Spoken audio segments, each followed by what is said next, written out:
সুজলা সুফলা শস্য শ্যামলা রূপসী বাংলার এই বুকে অনেক সৌন্দর্য রয়েছে।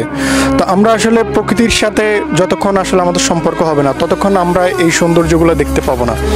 আজকে আমরা রয়েছি সেবারহাট বাজারের পাশে একটি বন্ধ ব্রিকফিল্ডের সামনে। তো এখানে আসলে দীর্ঘদিন কাজ বন্ধ থাকায় এখানে কিছু কাশফুলের জন্ম হয়েছে। তো আমরা এখানে এসে আসলে খুব অবাক হয়েছি, এত সুন্দর দৃশ্য আসলে প্রকৃতির সামনে না আসলে আপনারা এগুলা উপলব্ধি করতে পারবেন না। তো প্রকৃতির সাথে আসুন, প্রকৃতির সৌন্দর্য উপভোগ করুন। এই সকল শরৎকালের যে ফুলগুলো আমরা দেখে থাকি এগুলো দেখে আপনারা আনন্দিত হবেন এই আশা রাখি। এই কাশফুলগুলো আসলে বছরের সব সময় পাওয়া যায় না, এগুলো শুধুমাত্র শরৎকালেই দেখা যায়। শীতের যখন শুরু হয় ওই সময়টাতে এই ফুলগুলোর আবির্ভাব হয়।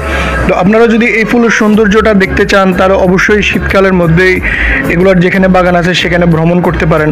আমরা এই জায়গাটা ভ্রমণ করে আমাদের কাছে খুব ভালো লেগেছে, তাই আপনাদের সামনে তুলে ধরলাম।